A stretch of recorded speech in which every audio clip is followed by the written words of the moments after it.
ikiganiro cyacu cy'uyu munsi rero turaza kugaruka ku nsanganyamatsiko tuzi neza ko muza kunyurwa nayo muri benshi. Ndaza guhera ku mutumirwa turi hamwe, ndi hamwe n'umusore ahangaha akaba aracyari muto birumvikana, ashaka kutaba umusore kuri wowe, ariko wamutumiye nzi neza ko tutanganye imyaka digidi. Ndakugwa mu niki. Hanyuma rero akaba yitwa Regero Norbert, niryo zina rye ryanditse mu byangombwa bimuranga, ariko afite irindi zina cyangwa andi mazina agenda amuranga, turaza kugenda tuyagarukaho. Turaza rero kubabwira insanganyamatsiko tuza kuganiraho ku buryo bwimbitse nyuma yo kumwakira. Ngo ikaze. Ndagushimiye cyane. Ikiganiro ukuri kuriho usanzwe ukireba? Ikiganiro nsanzwe nkireba. Ndagikunda, ndakireba kandi kenshi. Yego. Hanyuma rero uyu mwanya abantu bagukurikiye. Navuze digidigi, banze ryo zina ribangutse. Riba oya, rigezweho cyane. Aha, ubundi Norbert turi hamwe uyu mwanya ninde ni muntu ki? Norbert ndi umunyarwanda, uvukira mu Rwanda, ukunda ikinyarwanda, ukivuga bitari cyane kurusha abandi, ariko ndagerageza. Ndi umu-artiste mu buzima busanzwe, ndi umukinnyi w'ikinamico, ndi umukinnyi wa théâtre zisanzwe zikinwa mu ruhame, ariko nkaba n'umwanditsi w'udukuru duto tw'abana. Dukuru tw'abana, iyo umuntu avuze dukuru tw'abana yandika cyana cyangwa yandikira abana? Oya, nandikira abana, ariko nkaba ndi n'umusomyi w'inkuru. Nkora ama publicité atandukanye, muri rusange ndi umuhanzi. Yego. Hanyuma rero hari izina twakunze kuvuga digidigi.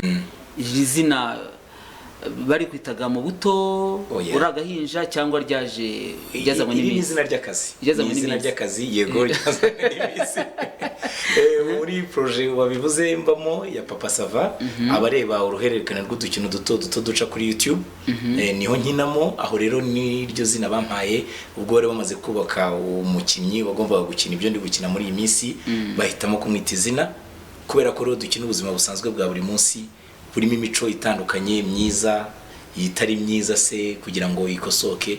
Aho twirinze kuba twafata umuntu tukamwita izina rishobora kuba ryajya rihura n'imico y'abantu buri munsi umwe akiyumva. Ukavuga wenda yitwa Gakwaya, bajya bahura na Gakwaya bakavuga turiya. None se digidigi ryo nta riba mu Rwanda? Birashoboka, ariko ntabwo twigeze tuganira nko mu ikipe ngo dusanga ari umuntu uryitwa. Ntabwo mu ikipe yacu twasanze ari uryitwa, wenda ngo umwe avuga ati ndamuzi. Urabivuze, ndavuga nti kuki abandi bantu oya simubaza impamvu ari ryo mwiswe. Abandi bantu bo muri Papa Sava harimo abitwa ba Purkeria, yego, kandi ba Forumina n'amazina asanzwe. Kuki izina rya digidigi bafashe umuntu umwe bakamwita digidigi, bagafata undi mugabo nawe uheruka ahangaha witwa bakamwita Ndimbati, amazina adakunze kuboneka cyane? Kuki aribo bafashe bakabatandukanya n'abandi? Ayo ni amazina y'umwihariko. Ni amazina y'umwihariko. Burya buri mushinga uba ufite icyo nakwita wenda aho ushyize imbaraga, ukagira n'icyo nakwita agashya kawe. Twe rero twahisemo gukoresha amazina abangutse mu gutwi, amazina naryoshye, kandi amazina koko azaba afite uburyo atangamo message kubangutse kurushaho. Aho rero batekereje Ndimbati yantanze kujyamo, batekereza ariko digidigi nk'umuntu uzaba ufite imico itandukanye. Niyo nashaka kugira ubundi digidigi muri Papa Sava ni muntu ki, yitwara te, yubatse bamubatse nk'umukinnyi ukora ubutezi? Digidigi yubatse nk'umukinnyi uri transition. Ni ukuvuga ngo ni umukinnyi ufata impande nyinshi zitandukanye. Nshobora kuba uyu munsi ndi inyuma y'ikibazo, ejo nkaba ndi inyuma y'umwanzuro, ejo nkaba ndi inyuma y'igikwiye. Aha rero ngenda mpindagurika mu mico no mu myifatire, ariko mu by'ukuri ukuri kukaba gusa naho kuba kwinshi cyane ko nsa n'ugwa no mu tuntu tw'amanyanga. Ni ukuvuga ngo ndi ba bantu bavuga ngo nibijyaha ndaba ndaha, nibijyaha ndaba ndaha, ariko mu by'ukuri hagambiriwe kuvuga ngo ibyaha, ibihano n'ibindi bijya gusa nabyo bigende bimbaho cyane cyane. Uvuze ikibazo cyuko digidigi ajya inyuma y'ikibazo, ubundi akaza inyuma y'umwanzuro, cyangwa akaza inyuma y'iki kindi, inyuma y'icyo nakwita wenda nk'ingaruka zikaza zimbaho. Muri societe habamo abantu bari transition, ugasanga umuntu abaho atazi ububi bw'ikiyobyabwenge, akakinywa kuko atarabizi akagira n'ingaruka akaba ari bwo atanga isomo. Hakaba n'igihe ajya inyuma y'ikiyobyabwenge akizi ariko atazi ko bishobora kumubaho bikomeye kuruta kukireka. Ibyo rero nibyo ngenda njyamo. Abanyarwanda hari ibyo bita, hari uwo bita nyamugirya nino, niko twabyita. Bijya gusa ariko ngende nko kuri 60% kuri uwo nguwo, kuko impamvu bitari byo cyane habamo icyo nakwita ibitekerezo bisa no bifatika, kuko niyo ngiye mu kabari njyayo nzi ko ngiye mu kabari kandi ngiye kunywa ibisindisha. Najya kugura nk'indarika nkoresha iryo jambo, nishoye mu busambanyi nkaba nzi ko byanze bikunze ari umuntu ndi buha amafaranga kugira ngo dukore iby'iyo mico nagiyemo. Byanze bikunze ngiye nkora ikintu nk'izi muri ikintu nk'izi n'ububi bwacyo nkaba nize ukuntu ndi buze kukigendamo mu manyanga, ariko tukaza kugira muri positive hariya uri buze kuvuga ngo nubwo ibintu bikoze mu manyanga wanabipanze ariko ntabwo ni mwanzuro wa nyuma, umenye ko icyo utekereza kibi hari uburyo bwo kukivumbura. Mwamwumvise rero, uwo ni Digidigi niwe turi hamwe uyu mwanya muri Papa Sava, ariko amazina nyakuri akaba yitwa Norbert Regero. Hanyuma nkuko bisanzwe ikiganiro ukuri kuriho gitegurwa kandi kikayoborwa nanjye ndi Jean de Dieu Byukusenge. Dusanzwe tubibabwira ko muri iki kiganiro cyacu tuba turi busesengure ariko tukanasesengura dusangira, aho tuza gutanga umurongo kugira ngo umuntu wese muri mwebwe aze gutanga igitekerezo cye, yaduhamagara cyangwa se akatwohereza ubutumwa bugufi uko biza kugenda n'umwanya n'udukundira. Ushobora kwibaza uti rero mbese uyu munsi hamwe na Digidigi umutumirwa wacu uyu munsi akaba ari umusesenguzi, tumuhamagaye ngo tuganire kuki, dusesengure iki? Nkuko mubizi mu buzima bwa buri munsi usanga urugo, imibanire y'abashakanye, uko urugo rushingwa nuko rutangira ndetse nuko rusenyuka abyo dukunda gutindaho. Muri iyi minsi ya none abantu bakubwira bati ingo zigenda zisenyuka, bareba ibigenda bizisenya, bareba abagenda basenya batarubaka rutarashingwa ngo ruhame, abenshi bakubwira bati yamuteye inda ahita mujyana, bageze mu rugo kubana biranga none bagiye muri divorce. Abandi bakubwira bati nyamara runaka uriya baramujyanye ariko kubyara byaranze kubera ko ntibivugwe n'abaganga birumvikana, ariko abantu bagashyira mu majwi ko umukobwa yakuyemo inda nyinshi n'ibindi nk'ibyo. Uyu munsi rero turaza kugaruka ku kibazo kijyanye n'inda abantu benshi bita inda zitateguwe. Mbese inda zibaho hagati y'umukobwa n'umuhungu cyangwa se zitaba hagati y'umugore n'umugabo bashakanye mu buryo babana nk'umugore n'umugabo. Ibyo bibazo rero bizamo bigira menshi, ntabwo byose twajya kugenda ngo tubirondore kandi tubive imuzi, ariko turashaka kwibaza ikintu kimwe. Mbese iyo umusore ateye inda umukobwa ni ngombwa ngo amutware? Nicyo tugiye gusesengura. Umutumirwa wacu rero uyu munsi ni Digidigi. Digidi, ndakumva. Utekereza tugutumira tukavuga ngo tuzagana kuri iki kintu, watekereje ko twakurobanuye, twakubengutse kubera iki? Hashobora kuba ari impamvu ishobora gusa niyo ntekereza. Mu dukino twakinnye harimo aho twakinnye ni nk'amasene nk'abiri cyangwa se ama episode abiri. Imwe nasabaga giyewe yuko mbanza kubona avance kugira ngo ndongore umukobwa atwite. Ahandi hakabamo ikintu cyo kuvuga ngo mbane n'umukobwa ariko mu buryo bunyarutse, mu buryo bunyarutse duhuriye aho ngaho n'iki byose. Hakaza n'indi n'ibyo isa niho rina yavuba cyane, aho ngewe nagize nabenzwe n'umukobwa mu gihe kitarenze iminsi 5, akaba abonye undi musheri bagapanga n'ubukwe bwaje no gupfa, nyamara nyuma yaho nanjye icyo gihe ku buryo bwo kwihorera nkaba nari kwikonsura niko tubivuga, kwihumuriza, mbona undi mu minsi itarenze 4 ariko icyari kibiri inyuma. Ibyo bintu rero urabyumvamo ikintu cyitwa urugo rwa hutihuti. Yego, mu ngo za hutihuti rero hari byinshi bivugwa. Bakavuga ati buriya uca inzira utazi ukaza kuhaca inkoni utazi. Baravuga ati abantu barahurira mu mujyi wa Kigali bagahita bakora ubukwe batanaziranye n'ibindi nk'ibyo. Ariko muri byinshi bivugwa bizana ubukwe bwa hutihuti harimo ikibazo cy'inda. Abasore bakubwira bati runaka ese ko duherukana ari ntambwe reka afite ubukwe kandi hakabashize amezi 3 none akaba ari kuvuga ngo invitation hafi byagenze biti. Bajya kubwira bati yarabibye baramufata.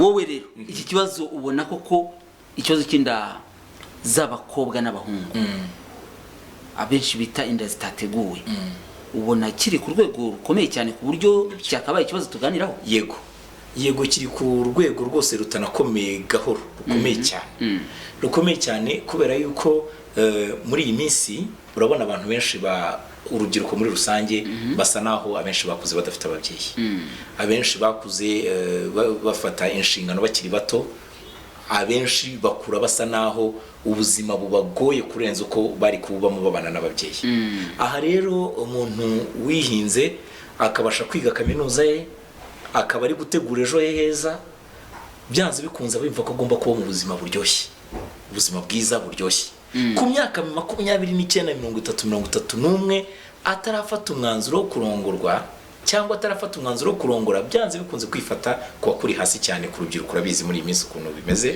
aha rero niho hazamo cya kintu cyo kuvuga ngo ngiye kwiyangaja mu buryo bubiri umukobwa wicara avuga ati ndagumiwe rubanda bagiye kunyota umuhungu akicara akavuga ati nge nta kintu mfite ngiye kubyara umwana ngiwe nzagire gute nzibireho nta stress z'umugore kubera ko nta mafaranga mfite ikintu kiba niki ahembera urukundo rumwe n'itakoro rwa karabutaka rwa mbere na nyuma rushoboka ariko atagitinze umukobwa nakwita ko afite vision umwe avuga ati nzamutera inda nimara kumutera inda mureke mwana ntazabura amata kuko nyina azabakora ariko mu by'ukuri we ntabwo ari ku rwego rwo kuzitwa papa kubera ko nyina azabona ko umugabo adashobotse atanashoboye aha rero bigenda bite hazamo rwa rukundo rw'agahararo rwa hato na hato ngewe mpuye n'umukobwa dukundanye by'iminsi 2 cyangwa 3 yaramfiteho projet kubera ko avuga ati ndakuze ngeze igihe cyo kurongorwa ariko ngiye mu mipango yanjye ruvuga ngo mbyare umukobwa mbyare n'umukobwa mutererane azikoca arera umwana kusi nyene stress z'umugore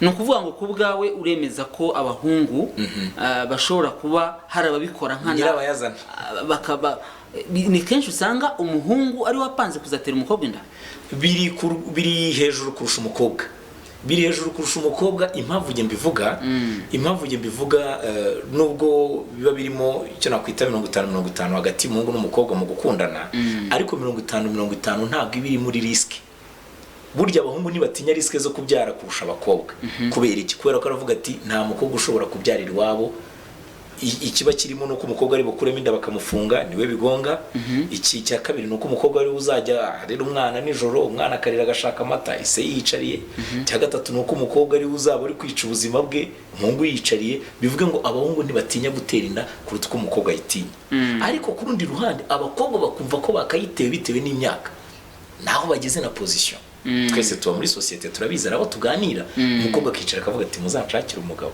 wenda kakavuga uzi ko aganira ariko ku mutima karakomyeho aho rero iyo hajemo cya kintu cy'urukundo rwa hato na hato urabizi rwose mu minsi 5-6 bakaba bamaze kugira ubwo n'umukobwa yujura n'umuhungu nta kindi ubuzima buri ndagukunda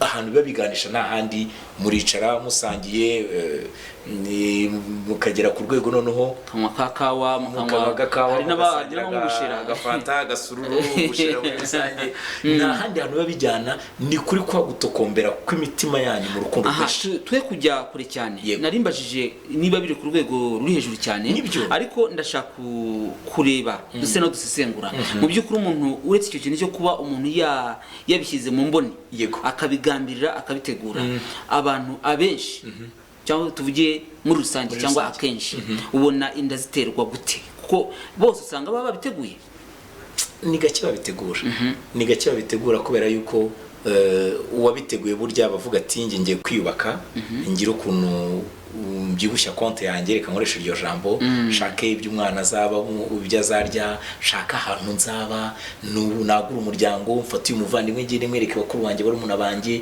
ngire gutya ibyo rero ni gake biba akenshi rero nakaye akenshi ni hahandi umuhungu ahura n'umukobwa bagakundana urukundo rwa hato na hato nakwita ko ari urwo guhararana rw'agahararo ntibanavuge ngo twe tuzabana ahubwo bakinjira mu cyo bakabona isi iraryoshye babyita kurya isi none bajya kurya isi hakaza kuzamo cya kintu rimwe na rimwe usanga nk'umuhungu aba yagitekereje umukobwa atagitekereje umukobwa cyangwa se akavuga ati giye ura mu tipe ndamukunda kavuge ntyo ariko umuhungu atari muri icyo kintu umubare munini ku ijana uri muri cya kintu nakwita ngo ntabwo baba babitekereje ntibigize biganira babyo bati tuzabyara umwana bizagenda gutya hanyuma ubwo kuri wowe ndumvuga ko ikintu cyo kwishimisha ikintu nza kwita uburangare, ndabyita uburangare kuko niba abantu babitekerejeho umwe akabitekereza undi ntabitekereze, njye nakabaye mba maso.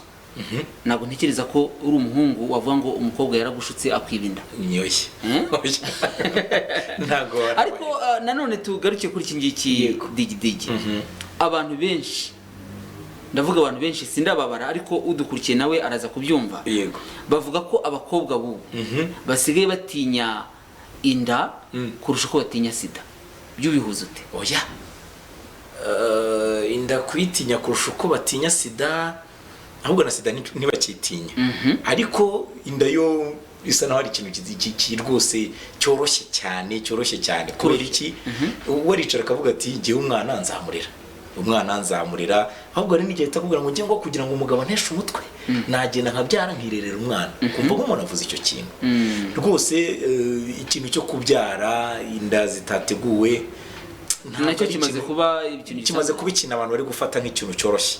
Kimaze kuba nk'ikintu bari gufata nk'ikintu cyoroshye, ariko ni ikintu gikomeye cyane. Jado jewe nkurikije uko mbyumva, kubyara umwana agakura adafite se umwizihiye turi buze kuhagera wenda icyo tukigarukeho. Ariko ndashaka kureba impamvu niba uyu munsi abakobwa we wumva kuba yatwara inda akayibyara ari ibintu bisanzwe. Ni ukubera iki harumva ko runaka iyo bamuteye inda uwayimuteye akamujyana ababyeyi bahita bavuza impundu zikubye kenshi? Aho ngaho hababaye icyo bita kubaka umuryango.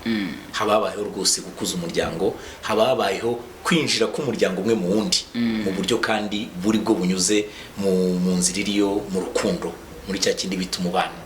Ariko iyo umuhungu atenda umukobwa ntamujyane, kiba ari ikindi kibazo. Ntibisa rwose na gatoya no kuba wavuga uti ngewe nkunze umukobwa ndamurambagije, wenda se tubuze ubushobozi, tubanye tudasezeranye, ariko turabanye. Icyo kintu kiruta kwa kuvuga ngo ngiye mutenda aragiye, cyangwa se kiruta kuvuga ngo nzicara nge nibane nako ndi umukobwa tunashwane cyangwa sambure n'iki byose.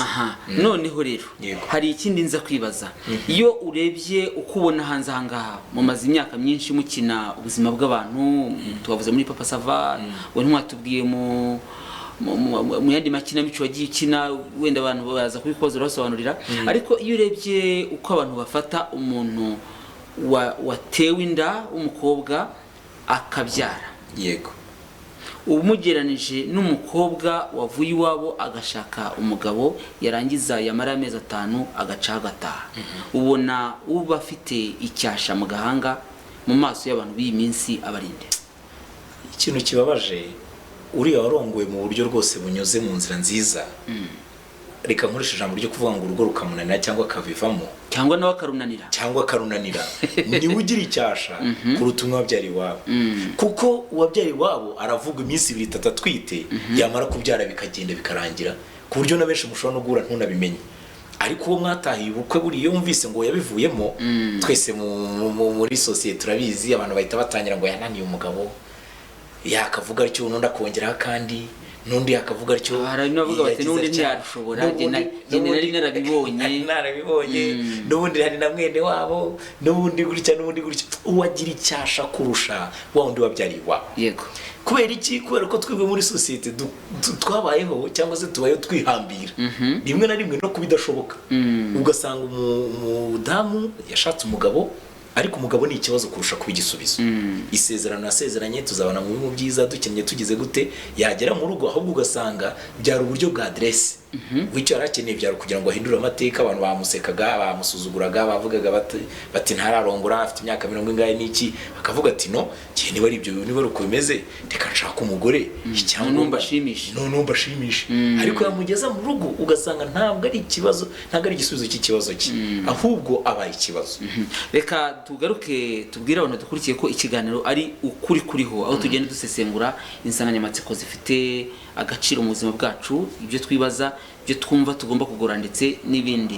Iki kiganiro rero kikaba gitambuka kuri BTN TV kuwa 2 ndetse no kuwa 4 guhera saa 1 za nimugoroba kugera saa 2 z'umugoroba, hanyuma ku cyumweru kikongera tugakora iki kiganiro none guhera saa 12 kugera saa 1 z'umugoroba. Rero dukurikiye tukubwire ko muri iki kiganiro tugenda dusesengura ariko tunasangira.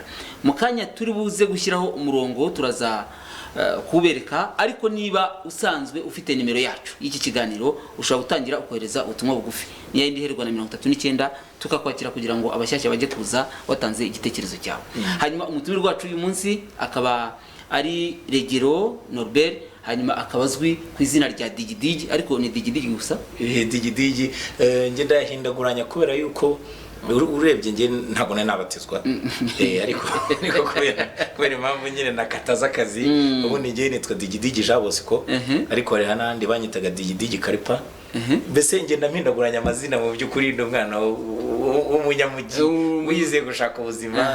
Ariko uretse muri Papa Sava arandi hano uzwi cyane? Yego mu ikinamico zo kuri radio nakinye mu Umurage ndi umukinnyi wawo. Uwumvishe Umurage wa mbere Cyungo Pacifique rigewe ninjye wakinnye ndi Kivumbi muri Museke yambamo burya mba muri Nayombi ndi umukinnyi mu ikinamico zitandukanye. Ndumva hose wowe urya hose nka damu. Ndagerageza. Hanyuma rero Digidi ndi kwibaza, turi gusesengura iki kintu twibaza ngo mbese mu by'ukuri ni ngombwa ngo umuhungu uteye umukobwa inda ahita amujyana? None nkibaza ikindi kibazo, niba abantu batinya uruvugo kuko batwite, bagatinya kuvuga ko babyariye iwabo, ariko ntibatinye gutandukana ngo umuntu agaragare ko yananiye cyangwa yananiwe urugo, ibi bintu ubona nta kibazo gihari? Kirahari kinini pe, kirahari rwose kinini cyane, kuko niba umuntu adatinya kuvuga ngo ngiye gutera umuntu inda nanamutware by'iminsi mike nidushaka tuzabivemo, agatinya kuvuga ngo ngewe nzabivamo, nibashaka bazavuge, nibashaka bazagire gute ni ikibazo. Hanyuma iyo urebye ubona abantu babisunika kuko turaza kwemeranya ko hariho ikintu nakita nk'igitutu kiba ku muhungu iyo yateye umukobwa inda. Yego. Umukobwa avuga ati dore igiye kugaragara, dore bazaba mu kwezi kwa 5 bazaba bayibonye, gerageza gira vuba n'ibintu nk'ibyo ngibyo. Ugasanga umuntu agiye muri credit kugira ngo ashake umukobwa kubera ko yamuteye inda.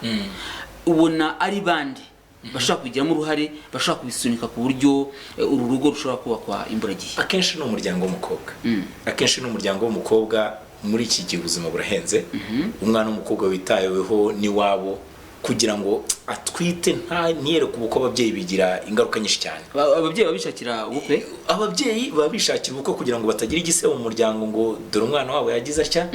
Noneho hakabamo na wa musore uvuga ati ngewe nibampa amafaranga nge zamurongora, ariko mu by'ukuri amafaranga ari hato na hato atarazakomeza kugira.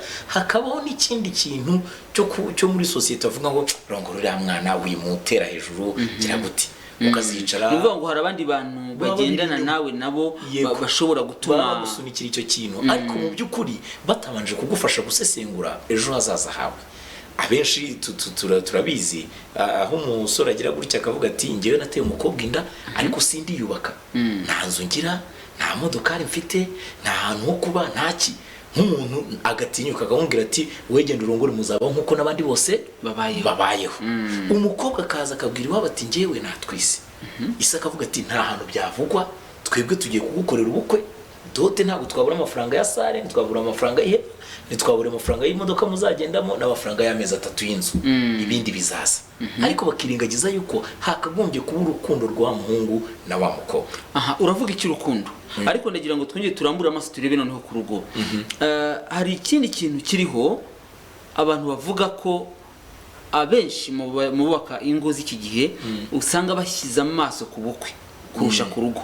Ndavuga kureba imihango, kuba bati imodoka z'abagenzi zaboneka, sari zaboneka, amahema yaboneka, hanyuma bakumva urugo rwabaye.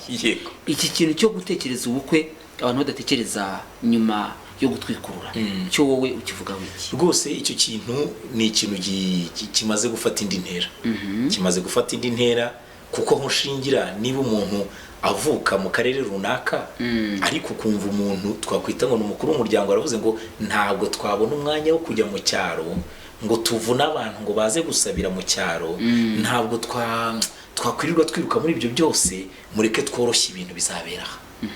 Urumva ikintu abavuze? Ni ukuvuga ngo wa mukobwa ugiye kurongorwa bahise bamera nk'aho bamwimye umwanya wo kwereka bakuru be, bashiki be, basaza be, abaturanyi yuko arongowe. Bivuga ngo no kubivamo ntacyo bimutwaye kubera ko azavuga ati n'ubundi ntawe ubizi.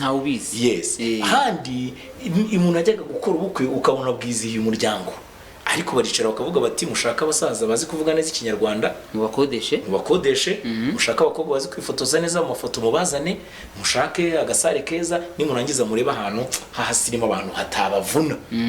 Ukirengagiza yuko umuryango mu by'ukuri uzashingira ku cyo nakwita ireme ry'umuryango. Wa mukobwa rero bizagenda gute? Azaza ameze nk'aho ari imfubyi mu rugo agiye kurongorwamo, umusore abone ko nta maboko agira kuko mu gisharagati cyangwa se mu ihema harica abantu 7 cyangwa hari hicaye abo bakorana mu kazi abo bakora mu kazi nabo bameze nkaho batari babirimo kubera ko umwe yaje saa 4 n'igice arigendera, haje undi saa 9 n'igice arigendera. Wa musore n'urukundo yaramufitiye niki, amaboko mato nakwita yuko umukobwa yazanye azaha icyuho wa musore kumusuzugura. Umusore nakicara akavuga ati ngiye kugira ngo tworoshye ibintu tuzabikora nkuko bigenda bite. Rero ngiye icyo nabonye kiba kibiri inyuma nuko urwo rugo rutaramba, kuko cyambere umukobwa yarongowe n'umusore utazwi wabo.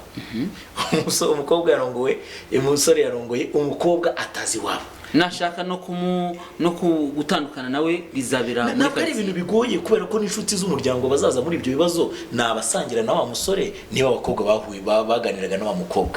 Kandi buriya ni gakeya ushobora kurongorwa ugasiga abakobwa inyuma, warangiza ukabagisha inama bakakugira inama yo kubaka nziza kandi bo barabuze umugabo. Cyangwa se niba usangira n'abagabo bahananiranwe n'ubundi n'abagore, cyangwa se banabayeho bo bavuga bati twabagore tubametiriza muri uburyo, ntago bazakwemerera ko twara umugore wawe nk'umuntu mushya. Bazakubwira ati umugore ntagagusuzugure mu abyeri, ujye utayigiboneye, ugire gute. Reka icyo cyazaba ikindi kiganiro digidigi. Reka tugaruke kuri insanganyamatsiko yacu. Noneho ndashaka kubaza ikibazo. Yego. Twakomeje kwibaza n'ubundi kuba umukobwa atwaye inda akabimenya muri uku kwezi kandi wayimuteye akaba muzi babiziranye ariko bagihura igihe baba barahuriye cyose. Ndashaka kubaza ku bwawe ni ngombwa kahita mutwara inda itaragaragara? Icyo kibazo kirakomeye pe, ariko ku bwanjye numva babitegura akamutwara. Impamvu numva yabitegura bakamutwara nuko buriya umuntu mwageze ku rwego rwo kuba mwateranye inda hagiye kuvamo umwana, mu by'ukuri nta rindi sano mbona ku isi rishobora kuba hagati y'abantu babiri kurusha umwana uvutse hagati yabo. Nta wundi munezero ntekereza wazabona ku wundi muntu wo ku ruhande kuruta umuntu akubyara umwana w'imfura. Urakomeza, reka manzume ubutumwa bw'uyu muntu witwa Ange ari Nyagatare. Yego. Ni umuntu ukurikira iki kiganiro cyane umunsi ku munsi kandi ntabura gutanga ibitekerezo. Aravuze ngo ndabashimiye cyane ko mwadutumiriye digidigi, ndamwemera umusuhuze. Yongeraho ngo ariko igihe umukobwa atwaye inda akwiye kuba yiteguye kubyara hanyuma iby'urugo bikaza ukwabyo. Niko we abitekereza. Areba kure. Aho ngaho ndumva mbyemera ku igice kimwe. Rwose Jado, nawe ibyo ari byo byose urabibona, uzi uburyohe bw'umwana, uzi uburyohe bw'umuryango, uzi affection umwana akwiriye. Umwana uzakura akaba afite se aba muri metero 50 aho nyina aba arara ukubiri na se, urumva atari umwana ufite ikibazo gikomeye cyane. Turaza kubigeraho. Reka nsabe kubera ko uriya niwe wohereje ubutumwa gusa, nsabe Muzungu Jeff uri kubanga bw'ibyuma adushyiraho ya nimero abantu badukurikiye bajye boherezaho ubutumwa kugira ngo dutangire dusangire ijambo. Ndabona yamaze kuhagera. Niba rero udukurikiye ukaba wumva hari icyo wavuga kuri ibi bintu turiho tuvuga, uratwohereza ubutumwa bugufi.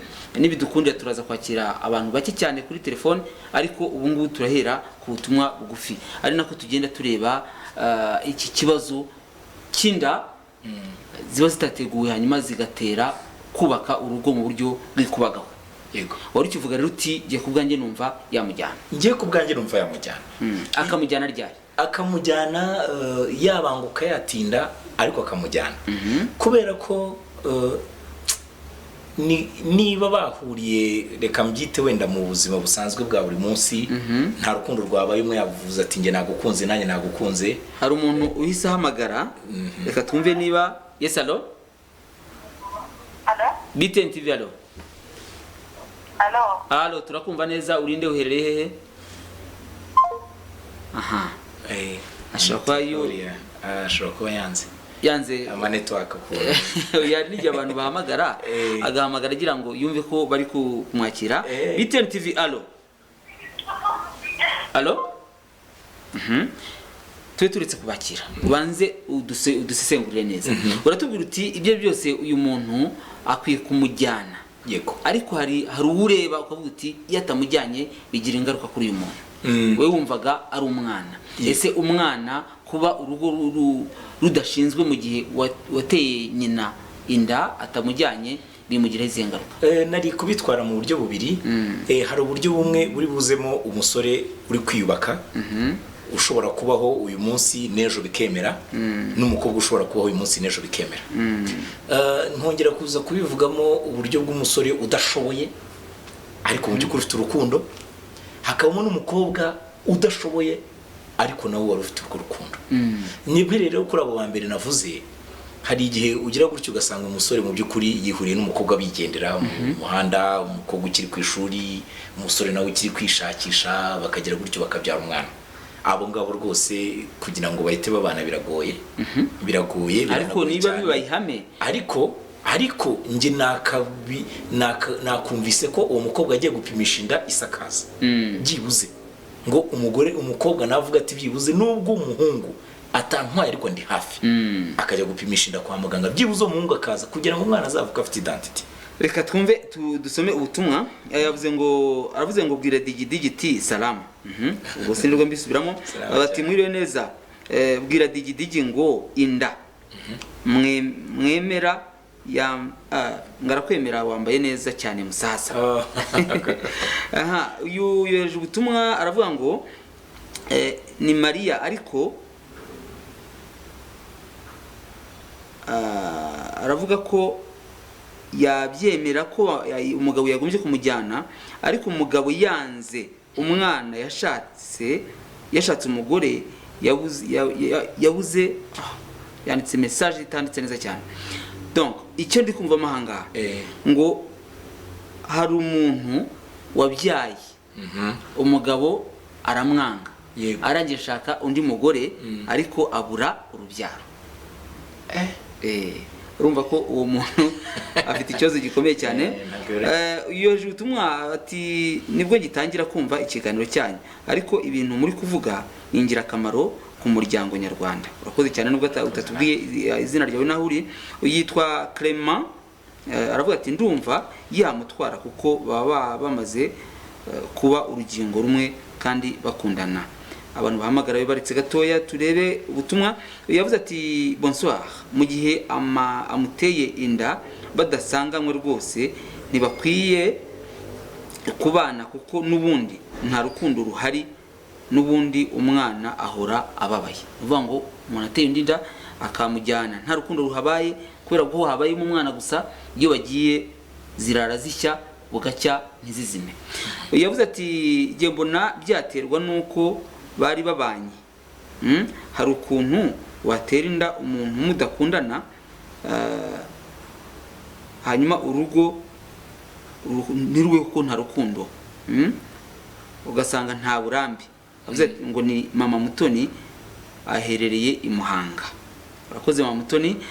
Uyu nawe yohereje ubutumwa ni bwinshi cyane. Yavuze ngo ikibazo ni ukubana n'umuntu umukunda uburanga cyangwa amafaranga, cyangwa ko akomoka mu muryango ukomeye. Icy'ingenzi ni ukubana n'uwo wakwihanganira ibibi bye, apana wo wemera ibyiza bye gusa. Suza digidigi twabanye i Rubavu.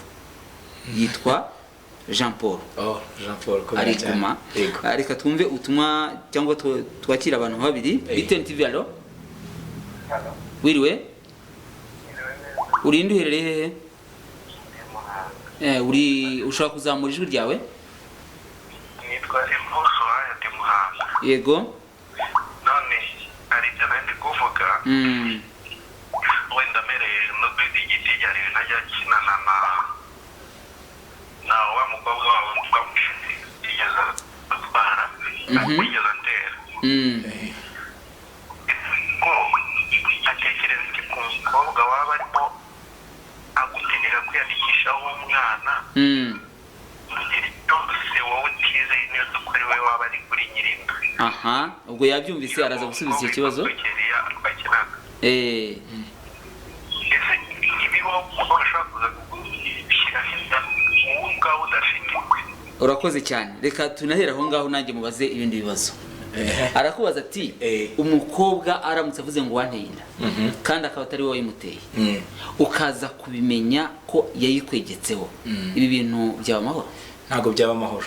ntabwo byaba amahoro nk'uko niyo ubeshye umusore ko udafite umwana kandi umufite kiba ikibazo niyo mwarashakanye ubu nateje ikibazo cy'ubuzima bwose muzamukiba. aha hanyuma ari ikindi wari ujye kuvuga iki?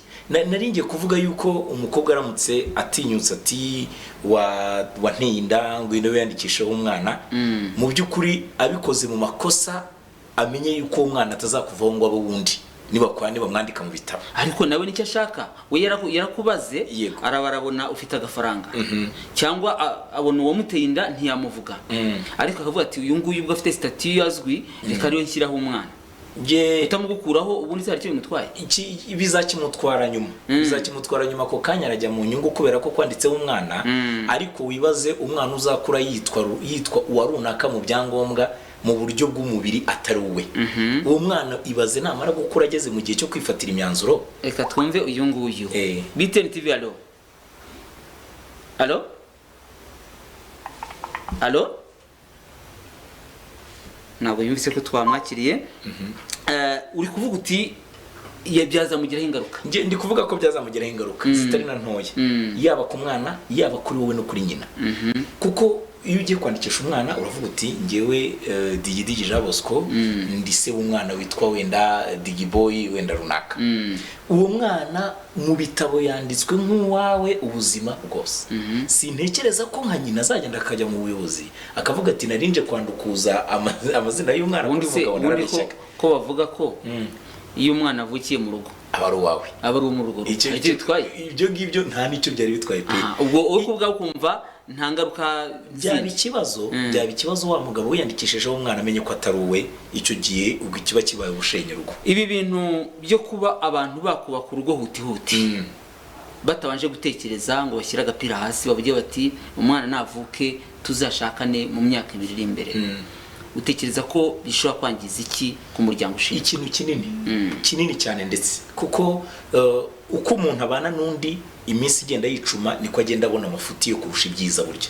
kuko ni gakeya uzasanga imiryango ibana ikuri ikundana kuruta uko igira amakimbirane. aha rero iyo mukoze ubukwe muhutiyeho byanze bikunze umubare munini ku ijana uza mu bibazo kurusha ibisubizo. kuko ngewe naryamaga wenda nshobora kuba ndyama nabi mu buriri, atari no kuvuga ngo ndyama nabi nihengeka nitambika gira gute. n'urugero ntanze hari umuntu ushobora kuba aryama ukabona rwose aryama nabi pe, aryama nabi aritambika ukuntu aragona agira ate.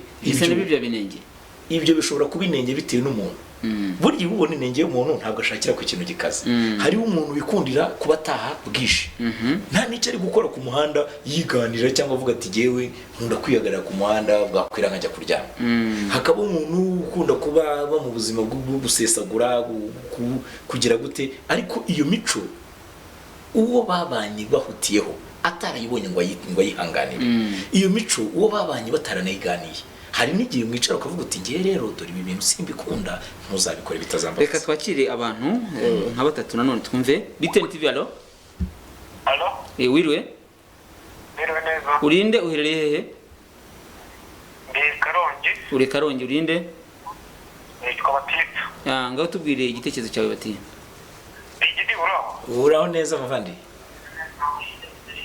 nitwa Batista ndi Karongi. ngaho tubwire igitekerezo cyawe Batista, dufite umwanya mutoya. Ayaje nkunda Digidi. Okay, urakoze cyane. Yikundira Digidi. Nizere ko ibitekerezo ari kuduha uri kubyumva. Abantu bakomeje kohereza ubutumwa ari benshi cyane. Yavuze ati hi, nitwa Giselle Ndigikondo, mwakoze kutuzanira Digidi kabisa. Atubwire ibya by'amada aterwa by'amata aterwa adateguwe nibyo turi kuganiraho yabyumvise si kenshi ntekereza ko abantu bavuga ko baziteguye ni gakeya ariko ngo baranazitegana birashoboka ariko ntabwo biri cyane hari igihe umukobwa rero umusore akavuga turi umusore ni mwiza ngenda namubyarira umwana adashaka ko bazabana rwose ibyo atanabipanga hari n'uwicara akavuga ati ngewe sinshaka stress y'umugabo ngewe mfite akazi kanjye nzabyara umwana ngende nibereho gutyo gusa ariko icyo nicyo twakomeje kugenda twanga twumvise ko kitaryoshye kuruta uko abana n'umugabo gusa nanone kubana n'umuntu wihambira muri iyi si tugezemo ntabwo ari byo ariko ikiruta byose nuko mwabana Jado nari mvuze haruguru ujya gusoma ubutumwa ndavuga nti niba ngewe mbanye n'umuntu duhutiyeho ntabwo namubwiye ibyo nkunda ntabwo namubwiye ibyo nanga sinanamubwiye ibyo ntekereza biri imbere yanjye ngo byibuze ambwira ati uwo mushinga wawe muri inyuma we none wamuteye inda agahita aza akavuga ati urangira we wamuteye inda araza wenda wanabaga no mu nzu y'umuntu w'umuvandimwe wigiriye hanze arakubwira ati nsigariraho araza abona ni inzu nziza rwose nini n'ibikoresho agahita kwama yanabonye umwanya kuko aza ko ari yawe baracyabita gukwama atanganiho nzagwa none nawe nkicara ikiba kigenderewe ni ukujya kuvanga umutungo agahita atangira kubara 50% by'ibyo yasanze mu by'ukuri bitari n'ibyawe ngewe rwose Jado uwakura ubukwe ahutiyeho nubwo yaba rukuramira ngo batajya none ko bwawe bareka gukora ubukwe ariko akamujyana wenda akashyira mu maboko yego intumbero ikaba kuva ngo nzamujyana ariko tubanje kubitegura twese tuza abantu bakora basaba bagakwa ariko bakamara nk'amezi nk'atandatu bategura ubukwe burya ntabwo bari uko baba banze guhita bafata inkwano ngo bahite bagira ahubwo umuntu reka twumve uyu muntu kuko dusigaranye igihe gitoya abantu batagira ngo twabimye amatwi yahise agenda reka twakira abantu bashaka guhamagara nka batatu BTN TV yakwakiriye wiriwe urinde uherereye hehe Allo uyu muntu rero arashaka kwiyumva cyane kuri televiziyo niho bipfira undi yahamagaye tumwakire BTN TV allo wiriwe neza yego Grace wikunda digidigi ese digidi ufite umugore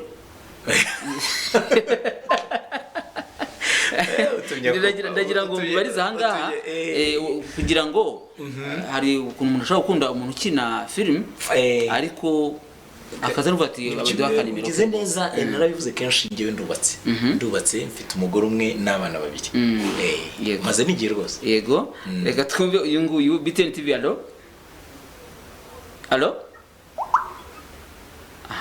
umuntu utihuta kuvuga ntabwo biza koroha turi gutekereza rero ingaruka ibintu bishobora kugira twabonye ingaruka ku muntu ku giti cye tubonye n'ingaruka ku muryango kubaka umuryango hutihuti ko bishobora kugira ingaruka zitari nziza ku bwawe noneho wumva yazamujyana nka ryari njyewe ku bwanjye numva yazamujyana nyuma y'ibiganiro babanje kwicara bakaganira bakabanza gutekereza kwanza ku byo bagiye kujyamo none si icyo gihe ntibizatuma yanda igaragara reka nkubwire Jado inda niyo yagaragara akavukira kuri stage bari muri reception ariko byibuze bakazabana cyangwa akazabyarira iwabo akaza akirega nk'uko biba mu muco nyarwanda akamujyana cyangwa se akanamujyana wenda atarabyara cyangwa se akanamujyana afite umwana mukuru sibyo ariko icy'ingenzi akamujyana reka twumve uyu muntu kugira ngo tuze kugana ku musozo BTN TV allo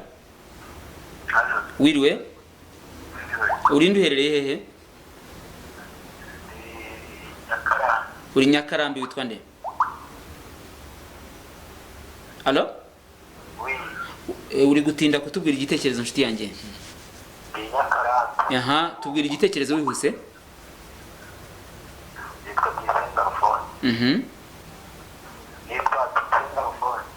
urakoze cyane kubera ko ari kuzaja kandi dusigaje kwakira umuntu umwe gusa tugakorotira uwo turi bwakire agerageze atubere imfura y'igitekerezo kugira ngo aduhe umwanzuro uko abyumva BTN TV yakwakiriye wagiye message ni nyinshi cyane, ni nyinshi kabisa, nyinshi pe. Ariko turashaka kuza gusoza n'uyu muntu. BTN TV alo, nawe yagiye atavuze. Reka umwanzuro n'undi turaza kukura kuri wowe kuko turi mu kiganiro cyitwa ukuri kuriho. Ngewe ko mbitwara mu kuri ngiye kwanjye ko mbyumva, Jado rwose urugo ruhutiyeho ntabwo ruramba, ariko nanone urugo rugiye rugatatana rukazima wa mwana kugira se na nyina bahuje, rukazima umugore umunezero uryohewe n'umugabo, rukazima umugabo ubereye urugo ngo yicara avuga ati dore uyu ni umugore wanjye n'abana, nanone ntabwo ruryoshye. Icyo ntekereza cyiza cyakagombye kuba ijambo wakuye mu kanwa ubwira umukobwa uti ndagukunda kugeza igihe afata umwanzuro wo guca bugufi ku rwego rwo kubyarira umwana. Ntekereza ko akagombye kuguteza intambwe yo kwiyubakamo ubugabo bwo kuba se wo mwana, cyane ko ari imfura yawe. Hari igihe ariko ushobora gusanga yarabyaye nka benshi, ushobora no gusanga uwo mugabo umunsi yateyemo inda yaziteye batatu. Iki ni ikindi ariko icyo numva turi guhurizaho ngiki nuko igihe umukobwa atwaye inda, yego, ntihakwiye kuba pressure, icyo igitutu cyo kumva yuko ngo byacitse bahita bamujyana ngo bite ndongorwa ngo bite bigira bitya. Kandi ikindi ukavuga uti wayimuteye namujyane, ariko nyuma yo gutuza umwanya wo kubitekereza no kwitekerezaho, kuko ni umushinga munini mubwiza ukuri Jado, aho buri muntu ubundi yakagombye kujya azana 50-50. Reka dusoze ikiganiro cyacu, tugushimire umwanya ufashe wo kuza kubana natwe muri iki kiganiro, kandi twizera ko undi munsi tuzaguhamagara mu kiganiro ukuri kuriho uzaza tukaganira. Nishimire umuntu wese akurikiye BTN TV, yaba wagerageje kuduhamagara, yaba wohereje ubutumwa bugufi tukabusoma cyangwa se ntitubashe kubusoma, ariko nzi neza ko ikiganiro twise indorerwamo y'umuryango mu gikunda muri benshi.